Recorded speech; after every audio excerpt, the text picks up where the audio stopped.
Alright guys, in this episode we're going to go ahead and start getting the rear subframe all built up. We've got our brand new urethane bushings, all the shits that go along with it, our sweet level 3 drive shaft shop axles for it, so we can have like as much horsepower as we physically can make with this setup. And then we got a HELLCAT differential along with some bracing, so we can put all that power down to both wheels with its LSV and its 309 gears. So we're going to go ahead and start getting the old bushings out of the subframe for mounts, get these guys in there. Then we're going to start working on a few other parts. We are going to probably end up getting some more control arms for it, specifically the toe tie rods, the toe rods, and we may end up getting some new suspension as well for the rear. And we're going to take a look at the brake system as well today. So stay tuned, guys. Let's go and get into it. All right, guys, we're going to go ahead and get the old bushings out. We're going to end up using a Sawzall. This is the way BMR is interested in you taking it out. Basically, what we're going to do is just cut through the rubber on this front bushing here towards the front of the car. There's some holes, so we can just sneak in a Sawzall blade. Probably going to push it through to start with. May have to cut it a little bit by hand, but ultimately we get it in there. And then the casing for this bushing, we cut just through that, and that gives just enough of a space for it to enclose in on the circle, and then we can hopefully hammer out from the top bushings on all 4 corners here. So let's go ahead and see how it works on this first small one. Luckily we can see right through it, so let's go ahead and get a little cut in there and see how it works.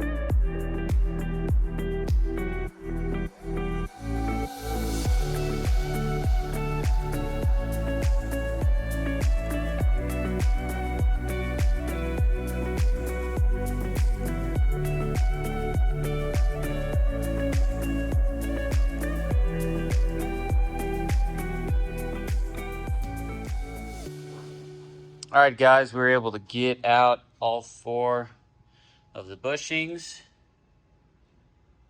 A little bit harder than we were hoping for, but not too bad. About as easy as about every other bushing removal subframe job that I've done. But yeah, not too bad. Came out, ended up using a slit method, cutting 2 holes on, two slits vertically on either side, and then kind of pushing out the wedge in the center so that it crumbles into the center of the bushing, and you can just knock it out. So after a little bit of finesse, was able to get it. We're going to go ahead and now test fit the BMR bushings into their respective spots. I'm going to go check the manual just to double check the orientation and the correct bushings to go on there. As you guys can see, there's a couple of different bushings that ultimately fit for each one. So let's go ahead and sandwich them together and see what it looks like.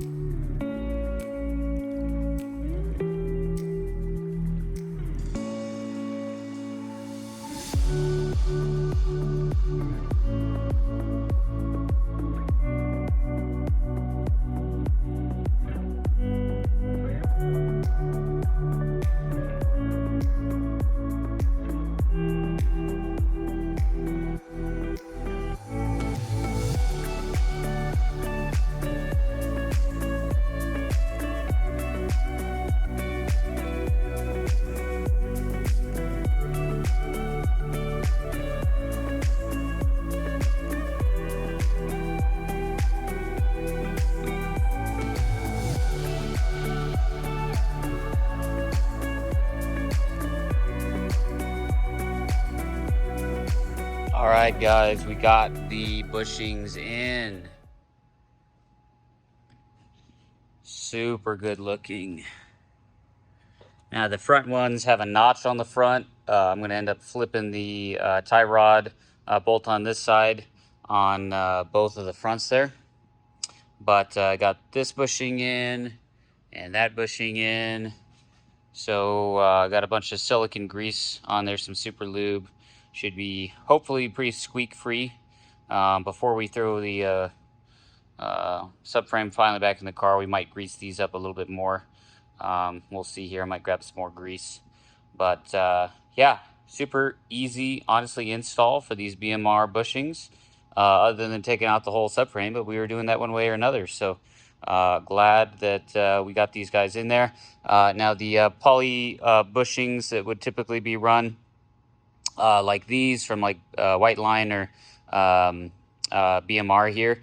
These are kind of the medium ground bushings between a solid mount and rubber mounts or an isolator, a steel isolator that you can reduce the movement from. Kind of in the middle there, so it's kind of street/strip intended. It's going to be a harsher ride than the normal factory bushing. That's just how it is because it's so much softer, the black rubber that we took out versus this polyurethane. I don't know what shore hardness this is, but definitely harder than the black ones that we took out. So we'll see how it rides, but ultimately it's all about getting as much traction as possible, preventing wheel hop, and getting that power to the ground. So all right, next up we are going to start probably taking off a few parts, including the sway bar, the rear tow rods. Those are going to get replaced. And then we're going to see what we're going to do about these brakes. But otherwise, we're just getting this stuff set up so that we can finally get in that differential and those axles. And that will be most of the rear subframe. We may end up going to urethane bushings for those as well. I'm going to take a look at it here in a second and see if we really want to. So, all right, that's probably going to be it for this episode. Stay tuned next round for the rest of the suspension and throwing in that differential. Let's do it, guys.